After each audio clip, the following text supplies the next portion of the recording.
This episode is brought to you by Amazon Prime. There's nothing sweeter than baking cookies during the holidays. With Prime, I get all my ingredients delivered right to my door, fast and free, no last-minute store trips needed. And of course, I blast my favorite holiday playlist on Amazon Music.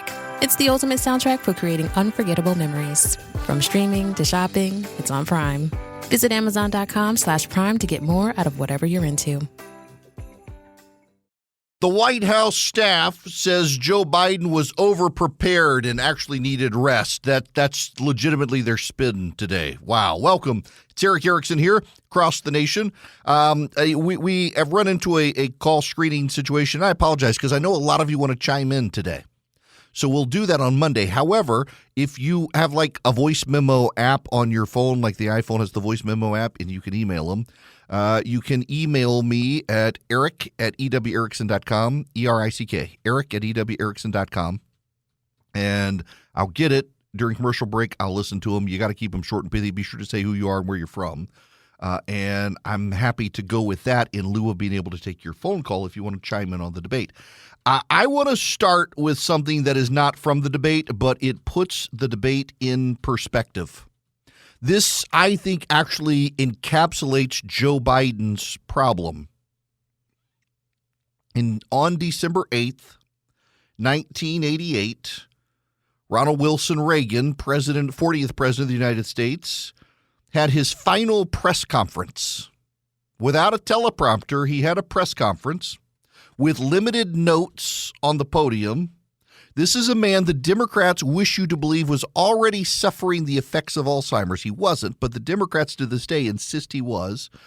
And this is his performance without a teleprompter, with limited notes. This is his performance in his press conference. Compare it to Joe Biden on the debate or any of his press conferences. You got to stop meeting like this.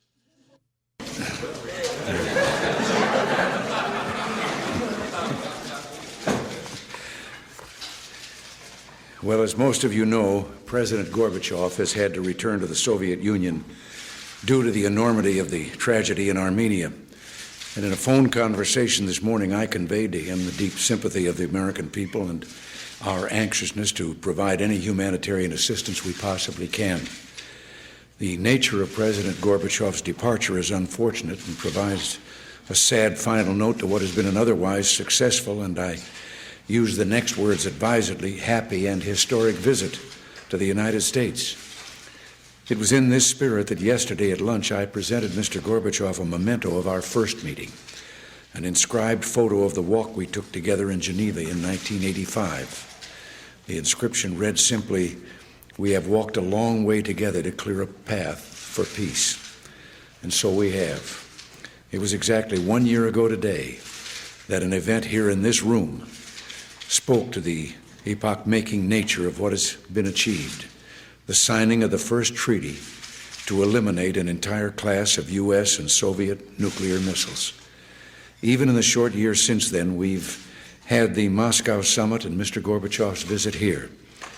In our negotiating agenda of regional conflicts, human rights, bilateral exchanges, and arms reductions, we've seen a serious movement and even some breakthroughs. And yesterday's address to the United Nations by President Gorbachev was not only a part of this process, it was the result of this process, and I congratulate him on it.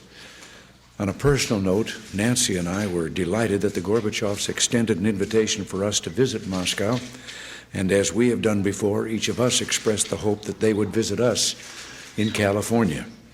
So the path remains open, and the pace of peace continues. As I said yesterday, this means our responsibilities have grown, not less, but more serious. That is Ronald Reagan in December of 1988. It's his last press conference as President of the United States. George H.W. Bush, his vice president, has been elected.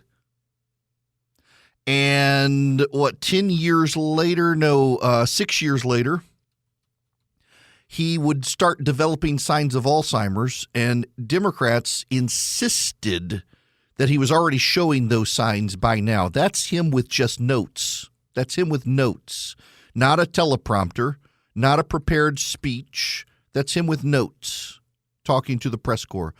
Compare that to anything Joe Biden has done. Compare that to last night's debate. It was not a great debate for either man other than, well, Joe Biden's collapse on stage boosted Donald Trump. And I want to talk about that first because unless you're a real sycophant for President Trump, I think you got to admit it wasn't a super strong debate performance. It was a good debate performance. Here's the problem, though. You got to think about the independent voters who don't like him, but they're open to him, particularly in light of Joe Biden. Donald Trump mopped the floor with Joe Biden in the first 30 minutes. Mopped the floor with him. I played you in the last hour the two clips, the one where Joe Biden gets confused and says, I beat Medicare, and Donald Trump says, yeah, I beat it right into the ground. Medicaid too. And the other one where Joe Biden loses his train of thought and Donald Trump says, I don't understand what he was saying at the end of that sentence, and I don't think he does either. He won the debate. Donald Trump won the debate in the first 30 minutes. The problem is, by continuing to try to win the debate, he wound up undermining his performance with independent voters. And you don't have to take my word for it. Every focus group, including Fox's focus groups, and all the polling showed that after that, he just couldn't let stuff go and focus on the future. And he had to relitigate everything Biden was saying and couldn't say different stuff. And that hurt him with those independent voters. He could have put more distance between himself and Biden, and he didn't. But it's okay. He won. He won in the first 30 minutes of the debate, and most people then turned it off. He also won because of what people saw of Joe Biden. The big winner in the debate, though, CNN. How many people have called me in the last 2 weeks convinced of shenanigans at CNN, that there would be shenanigans? You know, I misreported something yesterday, too. Someone sent me a tweet. It appeared to be credible that CNN was actually going to bake in a 1 to 2 minute delay. I told you that turns out not to be true. There was no delay in CNN's debate last night. There was none. I should have been more careful, but a lot of people started seeding stories saying it was a plot to make Joe Biden look good. And then there were people mad at Dana Bash and Jake Tapper. I got a lot of emails last night from people saying, why are they saving him? They weren't. It was the clock. It was the clock. Here's the bottom line on the debate from last night. This is the most important thing you got to remember about last night. Joe Biden chose the network. Joe Biden chose the venue. Joe Biden chose the rules. And Joe Biden choked on the debate and lost. There's no way for Democrats to spin that. They'll try, but he chose the venue. He chose the network, largely chose the anchors who would do it, chose the rules. Donald Trump went for it, and y'all have all been in your Admiral Akbar moment. The entire time I've heard nothing but this from Republicans. It's a trap. Yep, maybe it was a trap. Donald Trump walked into it, and guess what? Got out of it easy. It was like throwing Brer Rabbit in the briar patch. Donald Trump won that debate. Now, I'm in the camp that he should have just stopped throwing punches. After a while, he starts making the senior citizen who's getting beat up look sympathetic. But Donald Trump did three things well, really, really well. One, he kept coming back to the border. Joe Biden had a painfully bizarre moment where he started talking about women getting raped by their in-laws. It was weird. A young woman who just was murdered, and he went to the funeral. The idea that she was murdered by an immigrant coming in, they talk about that. But here's the deal: there's a lot of young women being raped by their in-laws, by their spouses, brothers and sisters, it's just ridiculous. Yeah, that is ridiculous, Joe. That is ridiculous. There are a lot of young women being raped by their sisters. That is legitimately something that Joe Biden said last night. Maybe in the movies he and Jill are watching, but typically not otherwise. That's just they're being raped by their in-laws. What? Oh, I gotta say, the looks on Donald Trump's face when Joe Biden said stuff like that. Man,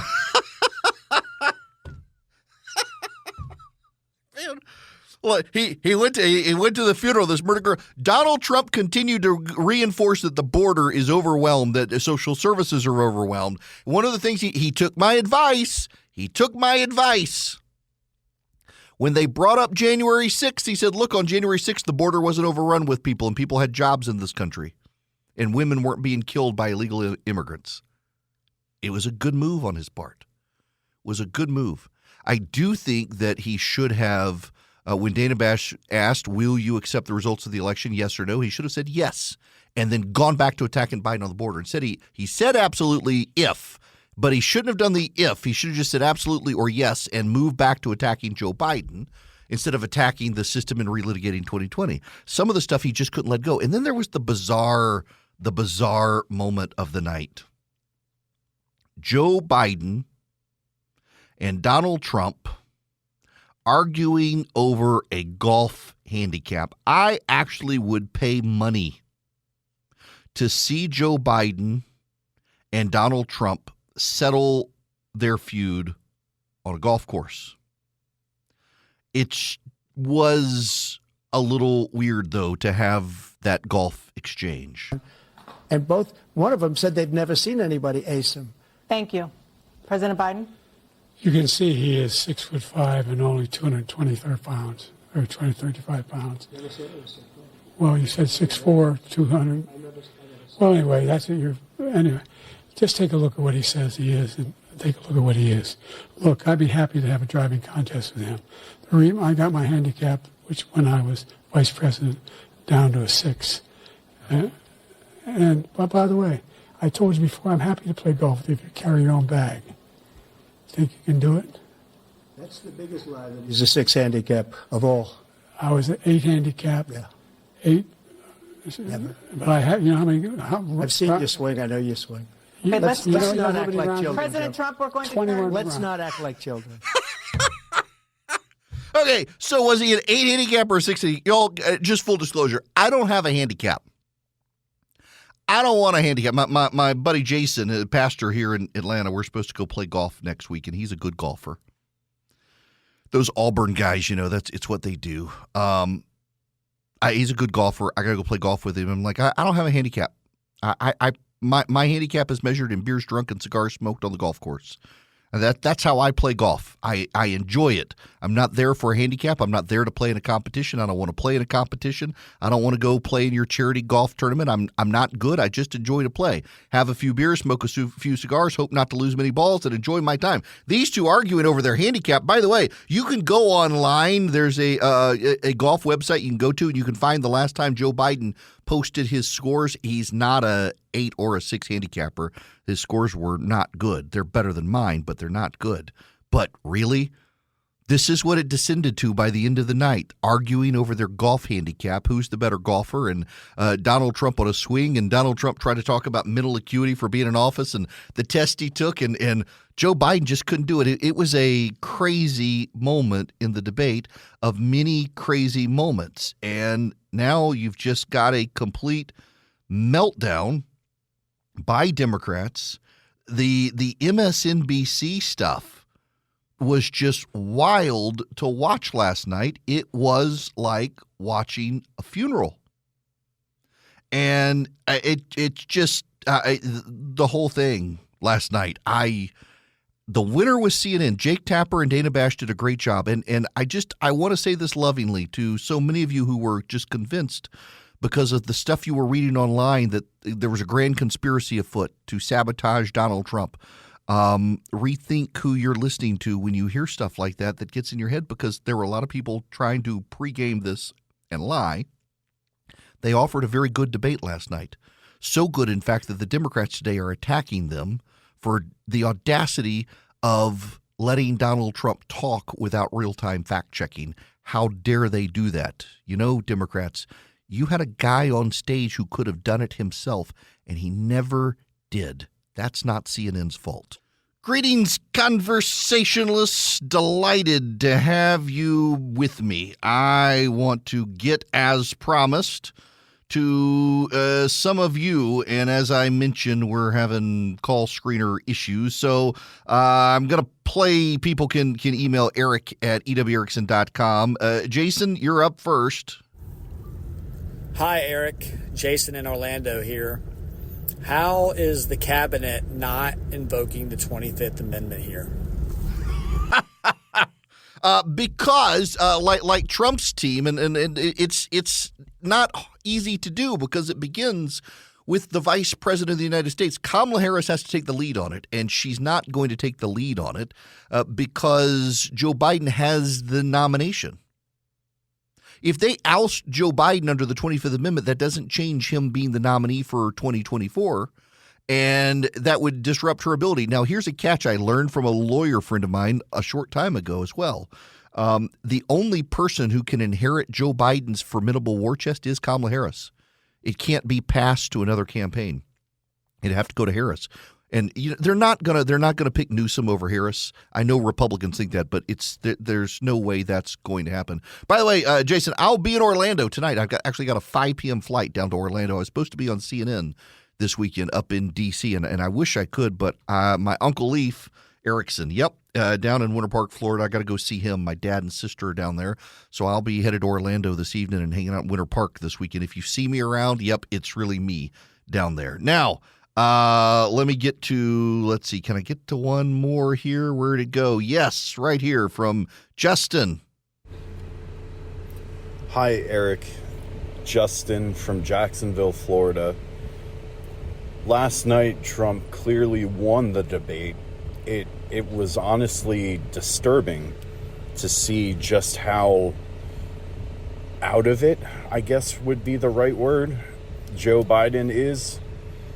He just looked like an empty vessel for most of the debate last night. But my question would be, what do the Democrats do to get him and Kamala off the ticket? Because it's clear they don't want.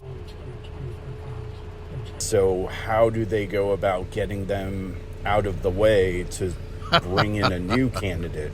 There is nothing they can do. I'll explain that when we come back. First, I got to tell you, between banking collapses and the BRICS, Brazil, Russia, India, China, South Africa buying up gold, waiting for the American economy to collapse with all the interest rates that we've got, Swiss America has been the trusted leader in precious metals for 40 years, and they've been telling you about the secret war on cash and all that gold that's being bought up. Well, you need to pay attention to it. They're rated A+ by the Better Business Bureau, and they can educate you on protecting your assets. You can get the Secret War on Cash report for free. It takes less than 15 minutes to read it. It's easy to understand. It's a great thing to read. You can get a free copy of it by calling or texting 800-289-2646. That's 800-289-2646. All you do is mention my name, Eric, E-R-I-C-K. You can text my name or just call them and say, Eric sent me, 800-289-2646. The All Out War on Cash includes digital forms of currency. You need to read the Secret War on Cash report from Swiss America, 800-289-2646. Message and data rates may apply. Welcome. It is Eric Erickson here across the nation. The phone number, I can't give it to you because we're without a call screener, but you can send your voice memo to eric at ewerickson.com. I'll listen to him in the break. Justin asked in his, how do they get rid of Joe Biden and Kamala Harris? So there are a couple of ways. One is very problematic. One is the delegates at the Democratic Convention by a 2/3 vote could change the rules. The problem is it would result in an open convention, and that would be a disaster for the Democrats. The Democrats' chickens are coming home to roost in ways I don't know that they fully appreciate. I want to explain that to you for a minute. The Democrats, as I mentioned earlier, they and their outside progressive groups, the Soros Foundation, Arabella Advisors, and others, Students for Free Palestine, they're all left-wing groups, union activists and the like. They have funded protesters around the country. I'm here in Atlanta, Georgia, and they have been protesting the building of a police training facility. Antifa activists booby-trapped the property, tried to encamp on it so that there could be no building. They firebombed a fire department. They firebombed a youth facility. They showed up at churches where construction workers tied to the property were worshiping and disrupted church services. They harassed people at their homes. They firebombed a business in Atlanta. None of this has made national media attention, by the way. None of this has made the national media, but this stuff has happened. It's progressive activists, very few of whom have been from Georgia. In the 100-plus people arrested, less than a dozen have been from Georgia. And they're left-wing protesters. They're Antifa activists. The media itself has been dismissive of Antifa, claiming it's some nebulous, made-up thing by the right. On college campuses, the progressive protesters blocked Jews from going to libraries. In one case, locked them in a library, refusing to let them out. They took over campus buildings. And progressive prosecutors, led by Alvin Bragg in New York, have refused to prosecute them for doing so. In Los Angeles this past weekend, they surrounded a Jewish synagogue, claiming falsely that the Jews were inside discussing an Israeli development in occupied territory. Actually, no, it was in legitimate Israeli-owned current territory where they were building a project. But the Hamasniks believe that anywhere in Israel is occupied territory, so they lied about it. They claimed it was in occupied West Bank territory when it was actually in officially recognized Israeli territory. And they surrounded the synagogue, and police blocked Jews from being able to go in through the front door. They had to go in through a back door. And when they left, they were beaten up, and some of them fled. And Hamasniks chased them through the streets of Los Angeles to hunt them down, to beat them up. And Joe Biden said nothing, by the way. They've showed up at religious crisis pregnancy centers and harassed Christians. These protesters have showed up at Supreme Court justices' homes to shout at them every night, to keep them awake at night, to punish them for repealing Roe v. Wade. The Democrats emboldened this. Merrick Garland incentivized this. If you take Joe Biden off the Democratic convention slate as the candidate, as the nominee, and it goes to an open convention, these people will believe, rightly or wrongly, they are in charge. And the Democrats did this to themselves. The Democrats have needed to foster anxiety and angst about Trump. And to do that, they've had to have continuous protests. They did it to themselves. And now these people think they're in charge. They're not going to go with a moderate candidate. I keep hearing Republicans say it'll be Gavin Newsom. To the extent you believe it's Gavin Newsom is to the extent that you believe what you hear on the news and you're not actually thinking for yourself, because the Democrats already are concerned they've gone too far left to connect with independent voters and they need to stop Trump. They're going to moderate themselves, and that's not Gavin Newsom. I was up until 2 o'clock this morning and back up at 6 a.m. on the phones with people. I assure you, Democratic strategists know they can't have Gavin Newsom. And they did this to themselves. In addition to feeding the protest movement, they and their friends in the media circled their wagons around Joe Biden and protected Joe Biden. The Democrats protected Joe Biden. The Democrats decided that they needed to cover for him, and they presumed that they could manage it. Contrary to what many of you believe, that they set Joe Biden up to fail last night, it's not true. He did the State of the Union address, and they convinced themselves that if he could do that, he could do this. They convinced themselves that they could make it work, and that if something bad happened, there would be enough time between now and the nomination and the election that they'd be able to move on from it. Jill Biden and Biden's aides and friends in the press have worked to gaslight Americans for years that Joe Biden was not in cognitive decline. It was all exposed last night. The stunned reaction of Americans who realized they really had been witnessing a president in cognitive decline. They've known it, but so many people in the press, and the public is inclined to believe the press generally, maybe not specifically on specific stories, but generally believe them. And the press has been telling them, no, actually, White House aides say he's fine behind the scenes. I'll tell you what we learned last night. We learned who's calling the shots at the White House. Joe Biden. There is no puppet master and there is no string puller. We would not get this level of nasty, chaotic, incoherent policy mess but for Joe Biden being in charge.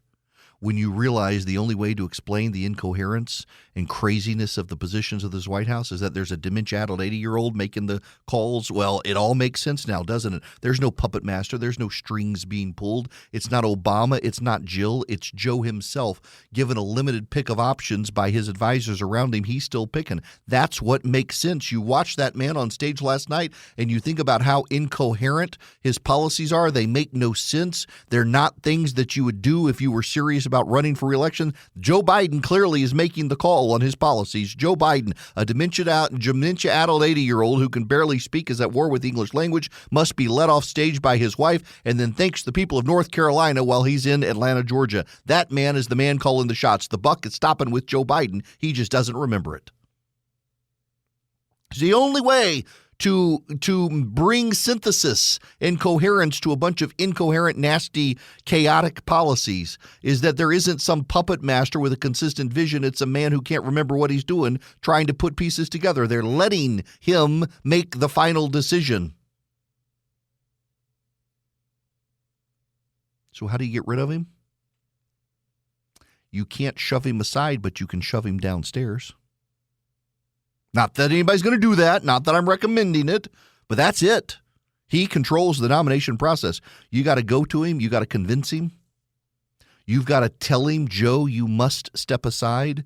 And it's got to be his wife, who is on a stage right now in North Carolina, rallying the faithful, rallying the crowd, claiming all is well, claiming that everything is fine. That's what's happening right now. Jill Biden is on a stage rallying the faithful, wearing a shirt that says vote. What you saw last night on the debate stage was Joe Biden, a president with integrity and character, who told the truth. And Donald Trump told lie after lie after lie. Oh, you're good. You're so good. And the crowd chanted, lock him up. In fact, I would say the odds go up that Judge Merchant throws Donald Trump in jail next month because, he gave money to a fund to stop Donald Trump and his legacy. The only way they're going to stop him now, is to throw him in jail. And then, of course, Joe Biden got on stage. Donald Trump says he thinks overturning Roe v. Wade was a beautiful thing. Roe v. Wade. He's fired up, way more fired up now. The damage control by the Democrats is intense. Alex Thompson from Axios was on CNN last night. He had this to say. Well, listen, I've covered the Biden White House now for 3.5 years, and as someone that's reported on his age quite a few times, I can tell you that the White House's response every single time it has come up for 3.5 years has been to deflect, to gaslight, to not tell the truth, not just to reporters, not just to other Democrats, but even at times to themselves about the president's limitations at his age. There's a reason why he has not done as many interviews or press conferences as any president in decades. There's a reason he does not do events almost ever before 10 a.m. and is rarely on camera after 6 p.m. And the reason is because he has limitations. He is 81 years old. But the problem was they were not forthright with other Democrats. They weren't at times forthright with themselves. Mm-hmm. And that is why Democrats are in full freakout mode because what they saw is finally what they have been obscuring. So they've been obscuring it. They knew it was true. They just didn't know that the public had a clue, and now the public saw it for themselves. They should get rid of Joe Biden, but they can't have an open convention. The path forward is this. You've got to give Joe Biden the nomination and then force him to step aside once you've locked in the nomination formally at the convention, because then the Democratic governors of America and the former Democratic presidents and the leadership in Congress get to pick the new person to take over the campaign, and you get to keep the money that way. If Joe Biden walks away right now, the only person who could keep the money is Kamala Harris. Anyone else would have to start fundraising. That's not a path forward. So they're stuck until after the convention. Now, I don't want you to be stuck with the bank that you're with. You might want to go to a conservative bank that's not going to close your account for being a conservative. That would be Old Glory Bank. Old Glory Bank is my bank. I got an account with them over a year ago. And full disclosure, I've been so happy with them. They did a round of private investment in the bank, and I'm now an owner. I got stock. That's how much I like this bank. They are good people. It is a great bank. Their checking account, their savings account, they do mortgages, loans, you name it. They're a regular bank. You can even deposit cash. Even though you don't have a physical branch in your location, they have figured out an innovative way to deposit cash. I've done it now multiple times, and it works. Their app is so good. All you do is go to oldglorybank.com, oldglorybank.com. It takes less than 8 minutes, about 5 minutes really, to fill out and get an account. Hey, by the way, if your kids do a lot of odd jobs and they make cash, Old Glory Bank is a great bank for them because checking and savings are no fee, and you've got a way to deposit cash, and they're technically inclined. They can digitally put cash in their account. It's a great, great feature for them as well. oldglorybank.com, oldglorybank.com. Member FDIC, equal housing lender. Terms and conditions apply. Greetings, conversationalists. Welcome. So if you're just tuning in, my normal call screener is also Charlie, who runs the show, and he is on vacation today. And then we were supposed to have his call screener. There was a mix-up, and so I can't do Open Line Friday today. You're going to have to wait till Monday. But I told people if they wanted to send me a voice memo by email, I'd listen and I'd play them. And you can do that. Just name yourself and where you're from, and you can send it to Eric, E-R-I-C-K, at ewerickson.com. So let me go to Cynthia, who disagrees with me slightly on my view of the debate and the need for Trump to capture independent voters. Hi, Eric. This is Cynthia in Gainesville, Georgia, listening on WSB. And I want to disagree a little bit on the independents and persuadables because I am one of them. Really didn't have a dog in this fight going in because I'm not crazy about either of them, but I did watch the whole debate. Did have to put my closed captioning on because I could not understand Biden at all.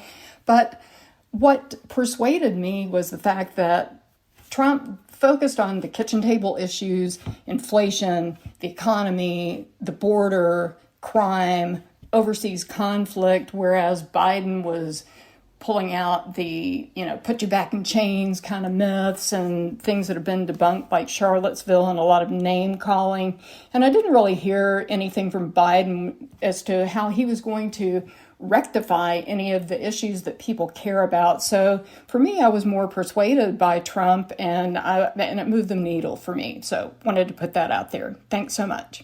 Listen, Cynthia, look, great comment, and I hope a lot of people are in that case. I do think that Biden did himself absolutely no favors. My point on Trump was I was watching the focus groups. Frank Luntz does a good one. They all do these focus groups now with independent voters. Ironically, I ignored the MSNBC one because I recognize one of the guys in the MSNBC panel as an independent voter, and he's actually on a trade union website pushing people to vote Democrat. It's like, you are not an independent voter. I recognize your face. But the others, they did a good job, and everyone was very frustrated that Trump had Biden, beat him to a bloody pulp, and then just couldn't let it go and talk about the future. And there was frustration there, like dredging up can I really go with this guy for 4 more years? But nobody wants to go with Biden, and I think a lot of those people, given the choices, well, yeah, I think they're going to wind up going with Trump. John, you're next. Hey, Eric. Sean in Woodstock, longtime listener, first-time open micer. In the coverage this morning on the morning shows, they showed Jill Biden rushing the stage to Joe's side at the end of the debate. Was that a preemptive move to keep him from wandering off after Trump? No, she had to rush up there to get him off the stage because she was afraid he would fall. No, he didn't want to go after Trump. You notice there was no handshake. The last time there was a handshake in a presidential debate was 2016 between Clinton and Trump. He and Joe Biden have never shaken hands ever, which is fascinating. So, yeah, she had to go get him. And if you will, I mean, this is elder abuse, y'all. It really is elder care abuse, what she is doing to her husband. And, you know, that reminds me, let's see, where Pierce, is it your call I'm thinking of? Hi, Eric. Thank you for taking my call. This is Pierce from Georgia. Hey, I'm not sure, I don't know if anybody really noticed it, but after the debate, when Biden went into the watch party that they had going on for the Democrats, how Jill talked to him, I mean, the First Lady was talking to him like he was a 3 or 4-year-old who had done a really good job going, cleaning their room or something. I got to say that has become a meme today for a lot of conservatives, putting dog ears on Joe Biden like she was patting him on his head. The way I interpreted that, though, is she's a school teacher. And that's what she was talking to him like a school. But, yeah, it was bad. It was like, good boy, good boy, good boy, good boy, Doug, you want a bone? It was embarrassing. Now, what is going to be really embarrassing is if y'all don't go take advantage of the 50% off Independence Day sale at Omaha Steaks and your friends show up for the grill out on the 4th and your burgers and dogs suck. They won't if you get them from Omaha Steaks. They'll be delicious and delivered to your door so you don't even have to go grocery shopping, and a 50% off at omahasteaks.com today. Now, here's the thing, though. You're going to be overwhelmed at Omaha Steaks because they have so much and it's all 50% off. But if you put Eric in the search bar, you'll see some great grilling selections. Don't forget the desserts and the sides. Y'all can literally get everything you need for your 4th of July grill out from Omaha Steaks, and it's all 50% off. The cakes, the cheesecakes, the caramel apple tartlets, the pies, you name it, everything, 50% off right now. Go to omahasteaks.com. If you're too overwhelmed, you don't know what to get, put Eric in the search bar, ERICK. They'll give you a recommended package, and you can get grilling out on the 4th of July for your friends and family, courtesy of omahasteaks.com.